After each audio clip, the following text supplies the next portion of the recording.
So we are here with Captain Kaye, and recently he has decided to come forward with his real name and disclose that. So I'd like to just find out why you decided this time that you would come forward to tell us your real name. Right. Well, my original intention was to come out and use my real name and my face at a point at which that seemed the most plausible and feasible. And it really just seemed like a simple obstacle to have a place to direct information and request for information, which was just a very simple website that I needed to throw together. Drama of what just took, weeks longer than what it should have been to throw a simple, silly little website together. Once I finally had that up and could direct information into towards that site so that people could have just a little basic background, that I wasn't just making up a story or throwing it out somewhere. And then as soon as that was done, we'd done this last week, then we could go ahead and say, all right, throw my name and my face on there, let's do it, see what happens.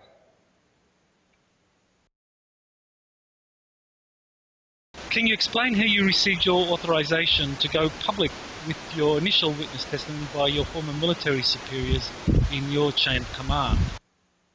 Certainly.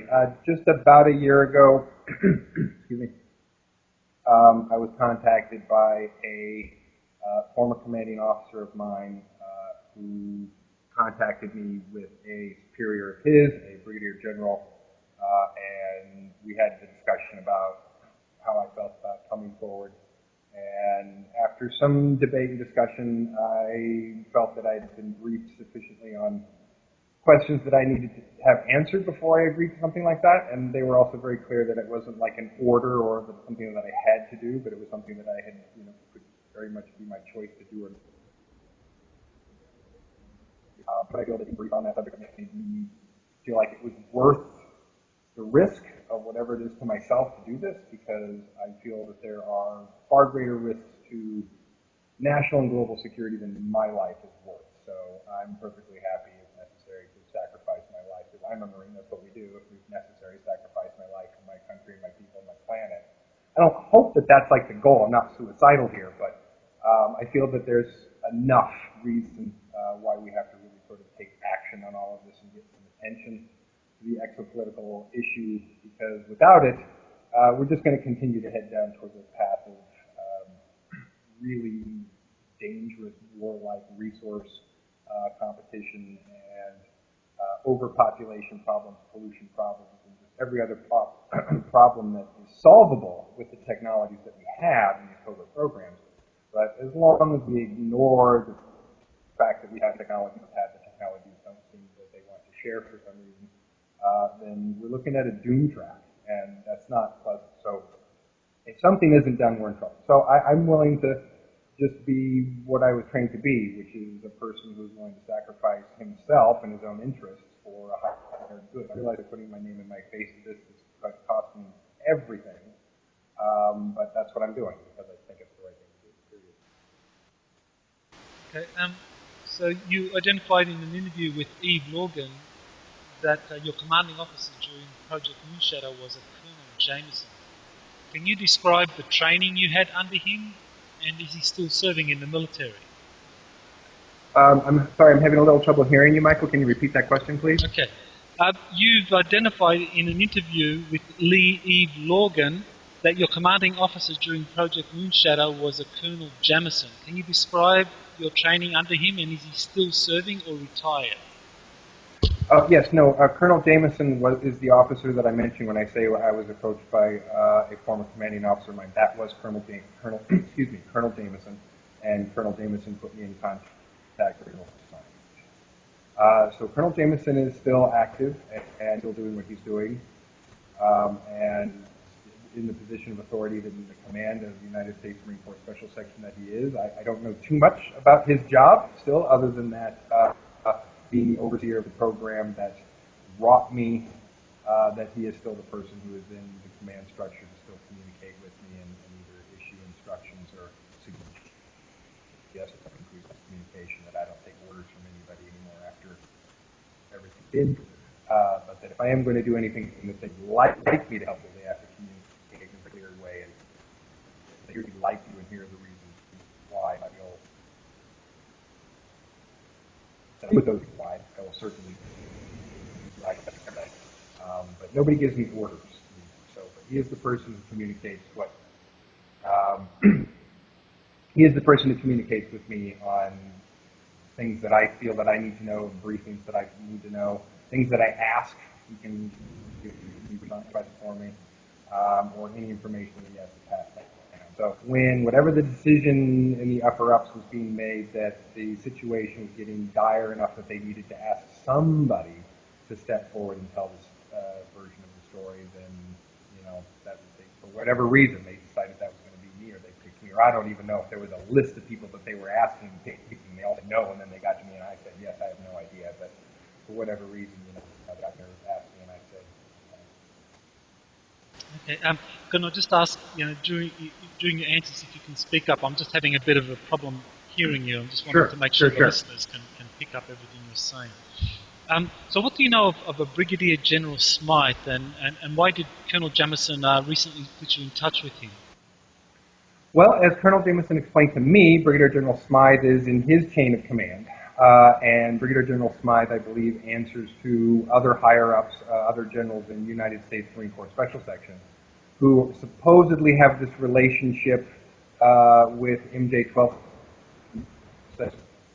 and whatever other organizations that make up this conglomerate of covert agencies that make up the covert space program. But other than his ability to oversee the super soldier program that I was a part of, plus whatever other things that he seems to be supervising, I don't necessarily know. Like, he hasn't sat down and explained to me exactly what his job or his. Other than that, you know, he's mandated at our level to, you know, give me instructions and answer questions for me. The initial briefing that I got, actually after Colonel Jamison put me in touch with him, and the conversation that I had went on and off for several weeks as I kept having more questions, was with Brigadier General Smythe. He was the initial person who actually briefed me on this subject and on what I should be doing or should know before I go out and to the public and the kinds of things that I should be willing to understand, talk about, maybe not talk about right away and talk about later, and kinds of things that I should be thinking about doing and saying, in the sense of being effective at trying to get a positive, when I say positive message, a message across that doesn't just impact people with too much information or too much data, or throw things at them that they can't understand, but instead try and put it into an ABC format so that it becomes digestible and people can understand it, and then understand why it's important that they care about it or that they do something about it. So when did this happen? When did you get contacted by Colonel Jamison and speak with General Smythe?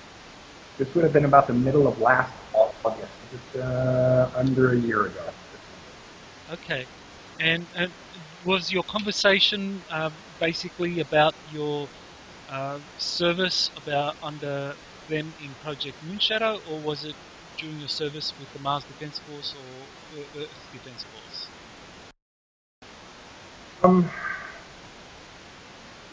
I'm sorry, ask that question again, please. I'm not sure I completely got that. Right.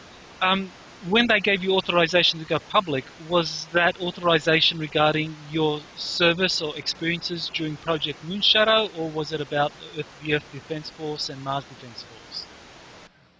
When Brigadier General Smythe told me, he said, you know, well, I want you to go ahead and go public and tell the truth. And I said, well, only if and only if I can tell the truth and whole truth and nothing but the truth as I see fit. I said, with no restrictions. You can't put any restrictions on me if you want me to go out and speak the truth. Otherwise, I'm going to feel manipulated.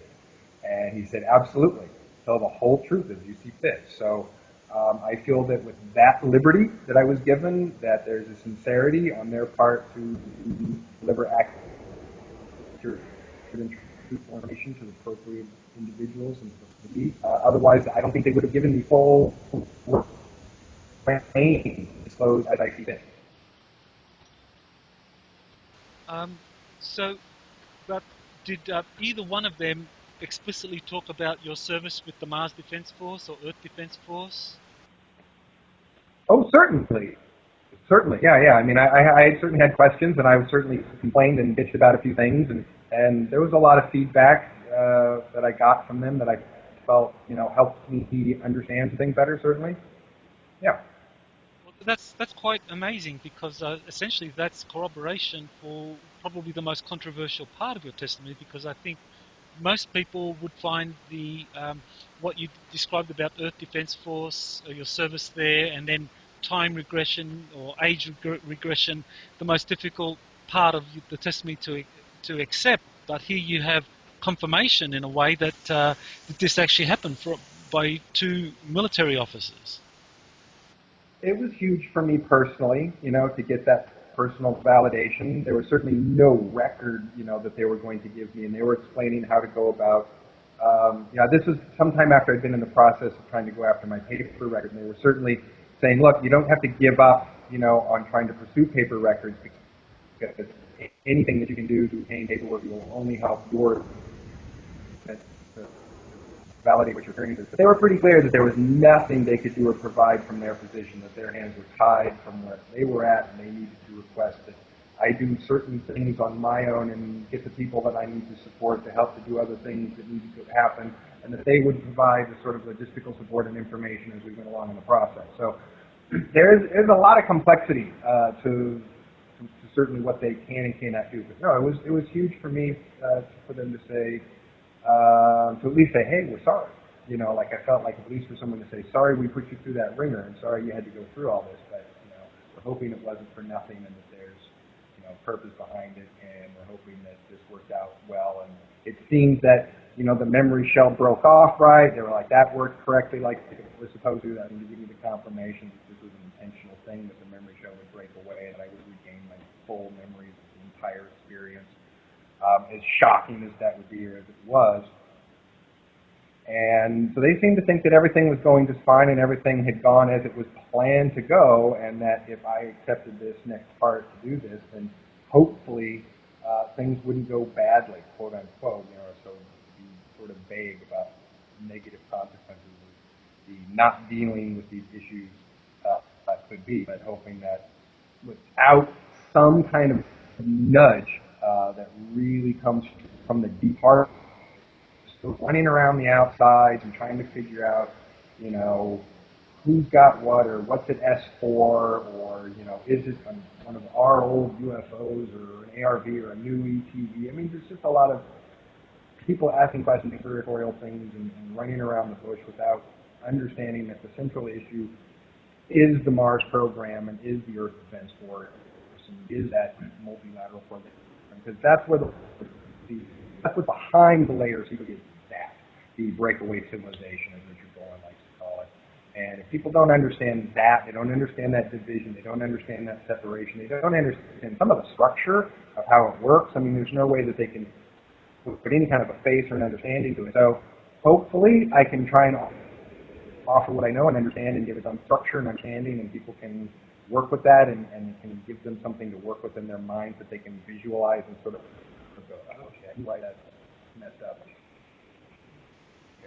I'm not sure if you've already kind of answered this, because I haven't heard everything clearly, but can you describe how you were able to re-establish communications and contact with Colonel Jamison and get in touch with him? When did that happen, and how did it happen? Sure. It was a weird experience. I'll have to give it that. There's a micro walkie-talkie in the back of my head, in the back of my skull, that was implanted there many, many, many, many years ago. And when I say walkie-talkie, I mean micro walkie-talkie. It's not like a telepathy implant. It actually got a teeny little vibrating speaker on it, and it vibrates the back of my skull, and it sounds like someone's talking with a plastic bucket over the head inside the back of my skull. And I've never done this because I've never had anybody close by when it's happened. But I bet if you stuck your ear on the back of my skull when it was happening, you could hear the mumble of the vibration. Because, like I said, it's not like a mental implant that's projecting. It's an actual micro walkie-talkie communicator projector that's in the back of the skull, and can also hear, the vibrations in my skull as I'm talking. So it's a two-way communicator. It's a little teeny thing right in the back of the skull. So it was one of the weirder experiences. I was kind of sitting quietly meditating, and I heard the sound in the back of my voice, of a voice that sounded vaguely familiar to me. It sounded like I had a plastic bucket over his head, saying, hold up 4 fingers on your left and 3 fingers on your right. didn't do anything, and I just sat there quietly to see if it would happen again. And I heard just as clearly, in the exact same tone, in the exact same place in the back of my head, raise 4 fingers on your left and 3 fingers on your right. So I went, I set 4 fingers on my left, and set 3 fingers on my right. And then the voice said, now raise 2 fingers on your left and 4 on your right. 2 fingers on my left and 4 fingers on your right. And he said, great, you can hear me clearly then. So he says, this is, do you recognize the sound of my voice? And I said, I think I do. Is this Colonel Jameson? And he said, yes. So am I a commanding officer that is known to you? And I said, yes, sir, you are. And he said, very well then. You need to understand a few things if you want to get out of this, crap left into by some of the other powers that be that we'd really not like you to be in. We'd like you to do something different. We'd like you to be a part of able to help people understand what the real problem is and how to go about fixing it. Because you know about it. And you've been really good to keep your secrets and to not want to talk about it and not go public, and we appreciate that. But now we'd like to ask you if you'd like to do that. But I'm not asking you personally. But I want to, keep that with Brigadier General Smythe and let him explain. And so this guy comes on and we have this conversation. We have conversation. Like I said, over a period of several weeks, we continued to have this conversation where I asked questions. I was certainly curious about certain things, and he answered every single question to my satisfaction in a simple, meticulous, accurate way in which I have no doubt that the communication was 100% accurate and valid. If one word, one sentence had been outside the context, a person communicating to me about another military person about a tactical intelligence or military issue, if at any point I'd heard, green blueberries or fuzzy bunnies or anything, I'd clearly be hearing things, but that was never the case. It was always this very clear, exact same vibrational sound like someone with a bucket over their head in the back of my head. And it, like I said, he answered every single question to my satisfaction, and in a way that I corroborated some information, and would ask him certain information, then go to the internet and look things up and find them, and did some other, pulled up some pictures from the European Space Agency's pictures from Mars, which are much better than the NASA pictures, actually, interestingly enough, from almost a decade ago. Really, really good set of high-def pictures. And I went through those going, okay, show me where this is, and show me where that is, and tell me where this is on this map, and what picture do I look at to find this? And so he was really great about, okay, you look on this picture, in this corner, in this quadrant, and you'll see what you're looking for. And that's certain stuff that over time I might share, and as part of the information that I'm sharing, but at this point, I don't think that that's necessary or relevant to the conversation I want to have right now. So, but it was corroborating and personally confirming and convinced me in every possible way that it was not in any way, a mental divergence or a mental craziness. It was an actual, what I say that was happening. It's really lost about in the back of my head that they used to communicate. Because there's no other secure communication. Can't pick up the phone.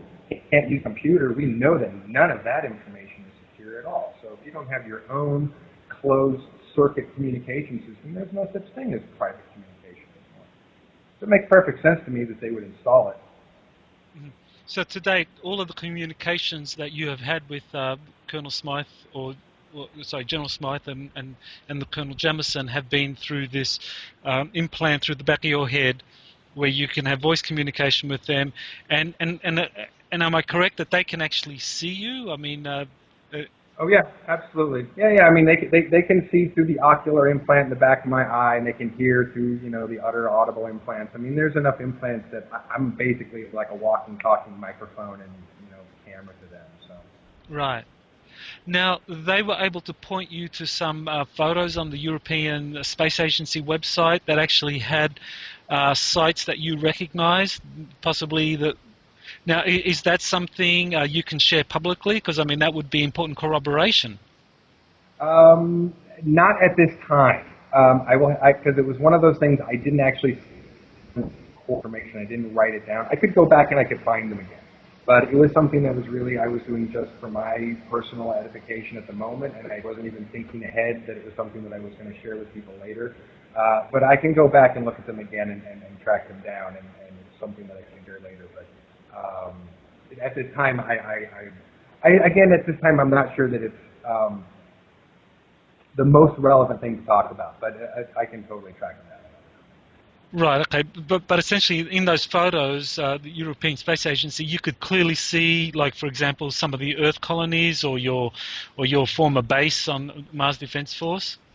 I did get to see a couple of really clear, sizable structures and/or landed vehicles that were, very clearly out of place, symmetrical, organized, and not where they belonged. And I would say even like a little better than some of the sort of more vague, faded out pyramids and things. And like a pretty clear object, that is a circular object connected to a perfectly symmetrical cube object, right next to each other, obviously casting a shadow that's raising itself up above the sand, that's positioned perfectly in the middle of a sort of I don't know what to call it, a sand trench that really, by the size of the thing, you call it a canyon, probably, really. I mean, maybe a mile or more up each side, and then extends for dozens or hundreds of miles.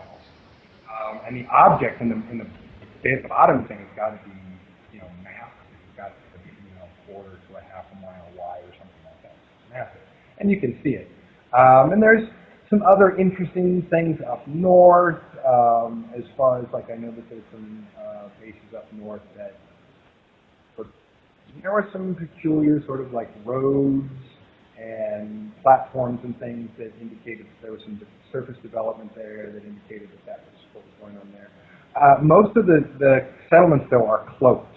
So as far as I know, like any ability to actually see Ares Prime or see any of the settlements, they're completely cloaked and you're unable to see them before.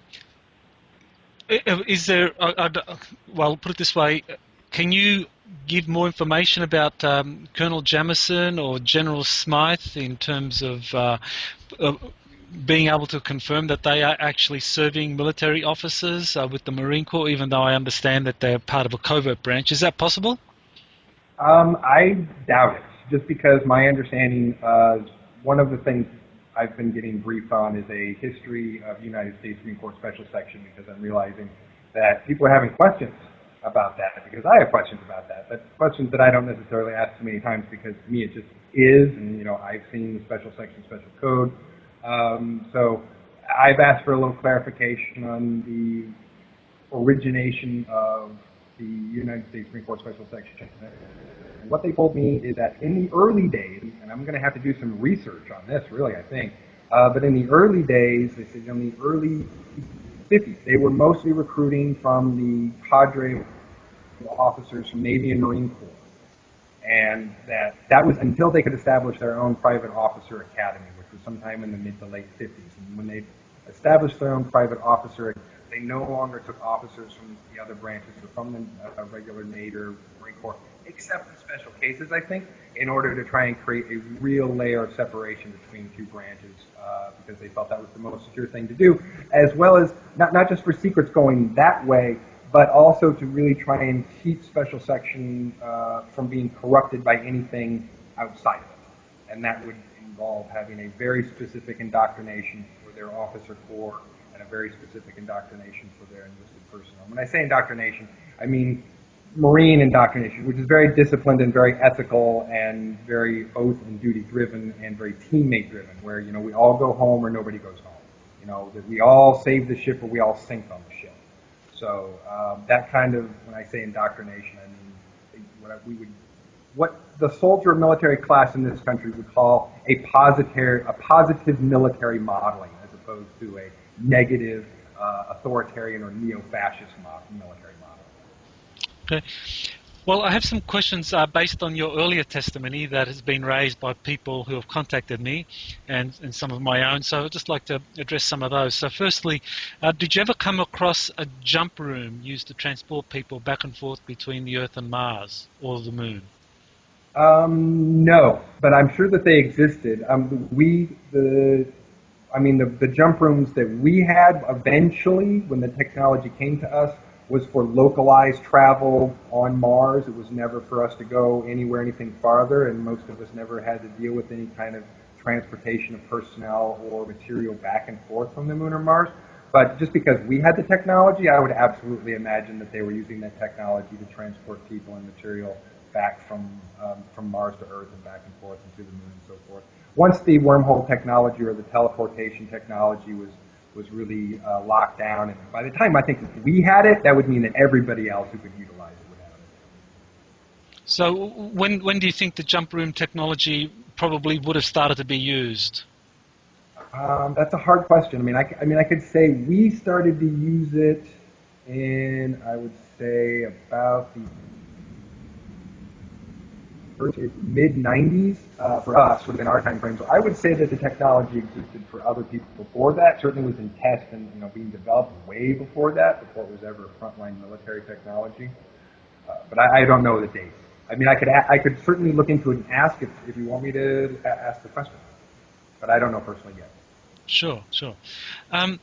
With the spacecraft you're trained to fly, can you describe a little bit more about things like the instrument panel? What kind of controls were there? What was the interface with the instrument panel? Sure. It was actually this very, very comfortable, form-fitting kind of chair in which you had sort of two sets of hand position controls. You had hand position controls that would sit in sort of the side of the armrests, and you also had a hand position on sort of a ball that was in front of you that had the indentations for your fingers to hold into, and then that was sort of replaced a steering or stick. And it may sound a little weird, but once you get used to having this ergonomic, it's really way more ergonomic, thing that you're grabbing onto and that your hands are interfaced with, it becomes this really, really sophisticated control mechanism. All your fingers then can be on an individual switch or button and activate something different, or on a slide that can move variable level up and down on fingers, or fire different things hitting thumbs or fingers. So it's this really super fast, effective, and efficient ergonomic operating sort of system for your hands to interact. And often a more comfortable place for long-term traveler, just relaxing, is the arms at the side position. But when you're in a combat or a more aggressive situation, hands go up on the ball position. And the chair that you're in has a little bit of a swivel in the seat. So part of your sort of flat axis movement is controlled with your hips. So you can kind of make the vehicle slide left, slide right, slide back, or slide forward based on these subtle sort of hip motions. And if you turn really kind of hard with your hip and left or right, the whole vehicle will lift hard or lift right briefly in order to like as a dodge. It's a very, very effective, efficient kind of system. And mostly what you're seeing in front of you is a visual interface, meaning that you're wearing a helmet that has a interface that is sort of projecting into your eyeballs, so that you're experiencing what seems to be like a total immersive visual heads-up display and interface for all your instrumentation and everything that's giving you data happening outside and inside the vehicle you know about. I guess that last part where you're describing about the visuals you're getting in the helmet, was that kind of like the elementary stages, or was there some kind of active military technology interface that was used for flying the spacecraft? I don't ever recall having like a direct, kind of like cerebral mental implant or anything, or interface, or flying with my brain or my mind. I always remember flying like a pilot, which is with my brain and my body and my hands. And that all of that coordination of all these things going on at once is how I flew, how we were all trained to fly, and how I flew. If there's some other technology that came after that for people to mentally fly their vehicles, that's pretty cool, but we never had that. I was never certainly trained or rated on any such equipment. Hmm. Did you ever experience while flying kind of G-forces of any kind, or sudden acceleration or sudden turns? Was there any active inertial kind of force that you had to overcome being a pilot? There's an inertial damper in the vehicle, so there's no inertia. But in order, again, what apparently was determined by some engineers, pilots fly better and experience their flight and their environment a little bit. So again, the chair is designed not to actually experience inertia, but to move with the sort of what would be the inertia of the vehicle in a way that's just subtle and slight enough so that your body can feel the sensation of movement so that you can actually fly like a pilot. Because to fly like a pilot, you have to be able to down, left, your right, tilting, pitch forward, and that whole mind, body, hand, gravity experience is how a pilot flies a freaking vehicle. And especially like a fighter or something, that's really maneuverable. So in space, I think it just kind of makes, I'm sort of putting two and two together here. It just makes sense that if you want human beings and human pilots to fly a spacecraft, like you want them to fly a jet fighter, you have to kind of make the vehicle mimic a plane. And so the ability to feel the movement a little bit and to use your body, I think, way more mimics flying a plane so that human pilots are better at it. Or at least that was the way when I was a pilot when I flew. As far as the transportation when you were serving on Mars, with the Mars Defense Force, how did you get from your base to any particular target area? Was it some sort of ground transportation? Was it sort of air transportation? Yeah, we used to have a small field transport that we used to call a bulldog, and a bulldog is basically not much more than a sled with a canopy over the top, with a pilot in the front, driver in the front, and it basically hovers off the ground any 10 to 12, 15 feet or so, depending on terrain you can get up. It's mostly a low flyer, so it's off of radar, most detection, and the ability for soldiers in the back to file easily in and out of the back. And also, we usually have a medical technician or something too. So if you get to a zone and everyone's jumping out of the bulldogs, and when you get hurt or your suit gets damaged and you have to retreat back up, you retreat back to the bulldog and let one of the med techs or one of the armor techs see if you would get you back in, or whether you have to sit out, or be sent back because you're having an emergency condition. And that was what it was like until we had the wormhole technology, the localized wormhole technology, or the teleportation, the portals, or whatever people want to call them. And once we started using those, that was, I would say, a primary use of transportation. But I can still remember using bulldogs as a means of transportation for years after that. So even though we had the teleportation technology, sometimes you didn't necessarily want to get instantly to somewhere, patrolling and there's different reasons necessarily that couldn't use it too sometimes. Sometimes the enemy would enable defenses which enabled the wormhole technology to not work, which I thought was very interesting because it's supposed to be like transspatial or transdimensional, but somehow they had some ability to block the ability for the wormhole technology to function sometimes. So we wouldn't be able to use them, and we'd have to use those also. Right. Yes. So you spent quite a bit of time on the surface, on the terrain of Mars. While traveling there, did you ever see kind of animal life forms, a kind of possible food source for the indigenous reptilians and the insectoids there? Sometimes when we were on foot patrols, you could see critters scurrying off in the distance, or sometimes you might get close enough to something that you could actually see there was a rodent or a lizard or a bird or some kind of critter that goes around. But keeping in mind that, we're big and clunky, and wherever we went, we usually made a lot of noise, so nature, avoided the heck out of us on the surface. We didn't have too much experience running into them. But there is life, there's small things, there's small critters. I'd call it like, it's desert life. So, it's smaller, and it hides in the ground during the day, and predators and, you know, small mammals and small lizards and small birds and, you know, kind of like desert critters mostly. And like they're scared of us. We didn't see too much of them, but they're there. They're around.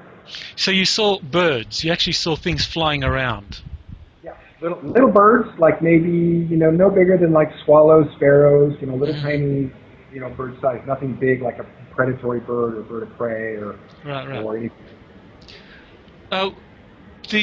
Birds. Were you ever told what the actual composition of the atmosphere of Mars was, especially, you know, at that kind of surface level? No, just that it was thin, breathable air, you know, to us. If it was warm enough to, you know, take your visor off or function without a helmet on, if it was obviously too cold or too hot, you didn't want to do that in air conditions, background radiation and so forth, where you might never want to take your helmet off. But sometimes you want to try and take your helmet off or open your visor and get some fresh air, and it's cold and thin. Okay. Mostly. So basically, NASA's line that the oxygen, that the atmosphere on Mars is about 95% carbon dioxide and only trace elements of oxygen is just an outright lie. That in fact there is sufficient oxygen to breathe for short periods on Mars, and not so much carbon dioxide. Yeah, in fact, I would say that if there was as much carbon dioxide there as they say that there is, that the vegetative life, which is also small, and would be doing way better and would be way more vigorous. I've done some indoor gardening, and, you know, higher CO2 levels means you have amazing vegetation growth. And if they had that kind of CO2 levels, the low ground vegetation would be going nuts, and it's not doing anything of the kind. As far as the military base that you were located at and the civilian colonies on Mars, were they located you know, primarily on the surface, or was a substantial amount built underground? I don't recall, like I said, ever being to the settlements, and I only recall being to Ares Prime a couple of times. Ares Prime is sort of down in a crater with a certain part of it exposed and the rest of it built right into into a mountain, sort of into the side of the crater, kind of like in a mountain down in the ground. I think most of what they build there is underground, just because the surface, although, you know, breathable, is still not friendly. It's still pretty hostile and not really safe, you know, or healthy to try and establish a surface-dwelling colony there right now without putting a dome or something over the top of it, at least. So it makes sense that they would. And the winds can still get pretty freaking high sometimes. They can get some pretty serious windstorms. So you'd want to be underground for safety purposes, I think. So with the MDF base that you served at, can you describe, you know, how many levels were there, how many buildings it had, you know, what was the kind of architecture like? It was a complex structure that went straight into a cliffside, sort of at the end of a plateau, sort of this mountain, I want to call it maybe a low mountain range, hill range, that was probably no more than 4,000 feet maybe at the top of it.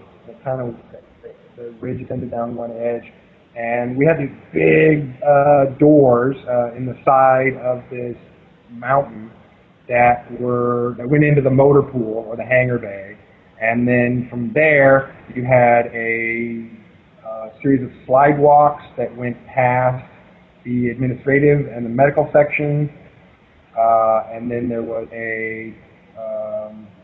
when you get to the sort of the front of the horseshoe, and I keep saying we call it a horseshoe because it's shaped like a horseshoe, the path, the hallway that would connect sort of like the 2 points of the horseshoe, that would extend down towards the brown section or to the supply section, and it was also called brown section because it was brown. Yep. And then once you entered either opening of the horseshoe, it went all the way around into the barrack section, and the outer rim of the horseshoe are the squad barracks, and then the inner part of the horseshoe, which would be sort of, you know, this big sort of circle-ish part, That's all the mess halls, the training gyms, the simulators, and everything else that we had contained, so that pretty much everything we did in our entire life and existence in training, and if it wasn't outside, it was in the horseshoe. And if you ever had to go to leave the horseshoe, it was to go to medical, go to supply, or go to admin, or to go somewhere else. And other than that, we spent our entire lives in the freaking horseshoe. And it was basically, other than that, that would be like a single level that I know of, and there wouldn't really so much an up or down to that. The administration section, I believe they had it sort of broken down into like a 3-floored structure. It was like sort of this mini 3-story office building kind of off inside in the middle of this mountain. It was a little weird sometimes. And then in the same mountain, but about not so much even a half a mile away, was a base that was exactly the same as that, which was our sister division, which was Division 097. Have you had any success validating parts of your testimony in terms of documents through appealing or requesting FOIA documents or through congressmen? No, I've still met with a lot of, here, we'll look into this and we'll send a request here, and we've done a little bit with the, like I said, with the archives, that, was just a lot of sending letters, people looking for things and not finding them and sending letters back. I, however, recently, is connected with someone who is an attorney, since the last time we spoke, who may be very interested in pursuing some of this and be able to actually file some of the legal paperwork that I need a lawyer to file. So I'll let you know how that goes as it goes, but I won't say much more than that at this point, except that I got a lawyer now, so I think we'll be able to at least get some more documentation of, okay, we'll file this and then we'll get this back, and we'll have legal, lawyer to write this and get this back, and maybe we can push my congressman's office to at least, give us something more, give up something, or at least somehow come to the table and want to cooperate with the process. So we'll see. I'm hopeful. I'm hopeful still that there is a way to work that out. When Colonel Jameson and Brigadier General Smythe came to talk to me about a year ago, Brigadier General Smythe did said, look, I'm not saying to give up on your attempt to look for paperwork. Keep that up. That could be a long process. It could take another years, 5, 10 years to really get what you want out of that. But, keep at it. So I've been continuing to try and slowly slog in. Just recently connected with someone who is an attorney who I think is going to be very, very interested to hear what I already have to say about the subject and be interested in at least helping me draft some letters. And as we know, the power of a lawyer and a letter can have power in this world. So we'll see what happens. So there has been a lot of rumors about a kind of constitutional faction of the U.S. military that has been trying to move forward in terms of disclosure and is kind of like trying to help the general public learn the truth about that, and they're being opposed by kind of international secret government. So would it be fair to say that Colonel Jamison and General Smythe are part of that kind of constitutional faction of the U.S. military that does want the truth to get out? Absolutely. Absolutely. And I wouldn't go so far as to say that there's even one, faction, so much that it could be a number of these groups and military intelligence factions that have, banded together as a sort of, mini faction of different organizations and groups who disagree with the way this is going and want to, try and turn it a different way. Yeah, and his command and the command structure of the United States Marine Corps Special Section would absolutely be a part of that. So absolutely. Mm-hmm. And you said in the interview you did with Eve Logan that the nature of the compartmentalized projects means that every project manager basically has, it's almost run like a feudal system where they all try and aggrandize power to themselves, and that this makes the whole system very dangerous and easily compromised. Is that kind of like the main justification for this kind of collection of factions, military officers committed to constitutional principles, that they want to basically transform the system? Their intelligence assessments essentially say that we have degraded from any kind of orderly, reliable, legal operating, both civilian, legislative, and military protocols. So we've sort of left, where we used to consider ourselves or be in any kind of sense that we could claim higher ground as having a ethically centered and legally centered sort of military intelligence apparatus. That has gone so far to despotic, nepotic, almost dark ages, feudal system style, control and manipulation, savvy and so forth. Yeah, they assess that as being an absolute top national security risk because it makes us vulnerable. It makes us vulnerable not just to anybody outside, just anybody on the world, any other countries on the planet that might have agendas for us, but any extraterrestrials who have negative agendas. This makes us all incredibly weak, incredibly vulnerable, and should be considered to be an unacceptable national security risk and an unacceptable global security risk. So absolutely, that's part of the reason that they've asked me to talk publicly is because they see all of that not just as a problem that needs to be sorted out. They see it as a direct national security risk that will make us weak and vulnerable if the economy continues to crash, if political infighting continues on, if we get to a state of any kind of more angry, hot civil conflict, that will make us weak and vulnerable for any outside controlling force to get its claws into us and do terrible, horrible things. Okay. So finally, now you've created a website, and so Randy, why don't you tell us a little bit about why you created that website and what people can find on your website, and tell us what it is. The website is called earthcitizenconsulting.org, and essentially, I like to think in being solution-oriented and not problem-oriented. So I felt like it would be a website that presents, a bunch of research or a bunch of problems or a bunch of things that a ton of other people are already doing with their websites and their information. I felt that it was more important to try and present a little bit of information about myself. It's not really so much to be focused about me as the person or my story. It's not an ego gratification site at all. It's really just to allow people to, if they're hearing this story, they're hearing this information, and they give a crap, with me, understand why they want to communicate, and I've made it clear that part of my goal as Earth Citizen Consulting is to try and help people communicate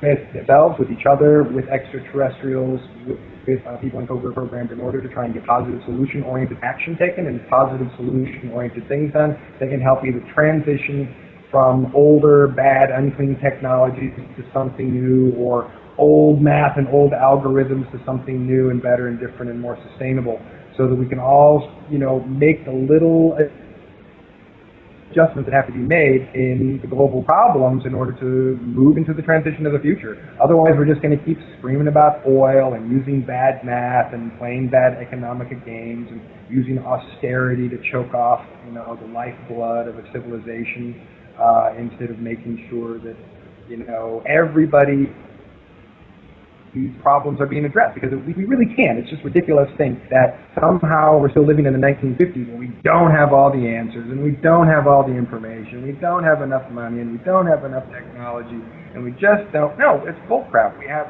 all the money, technology, information, and everything we need to solve every freaking problem on planet Earth is we were just willing to, if those who had the technology and information were willing to share it, and if they're not, then we have to be willing to go to other sources, or we have to be willing to ask other people or get other information to get that data. And I think that there are other ETs and friendly extraterrestrials who are willing to circumvent that as well. I think when you mentioned some time ago in one of your papers about Track 2 diplomacy, that we're at a place where people need to start recognizing that it's time to start moving around these main structures of information, holding all this data back. They're not going to let it go, not unless it's pried out of their cold dead hands, so to speak. So I think we have to start maneuvering around them and use Track 2 diplomacy and ask other people to help provide us with some information and some data, some hard data and technological resourcing, so that we can move forward with or without them. Well, Randy Cramer, thank you so much for coming forward and telling people about your experiences and your testimony that can really open up a lot of information to what's really going on. So I want to thank you for all you've done, and I hope that all goes forward well in terms of getting more confirmation and for your experiences. So thank you. Michael, my pleasure.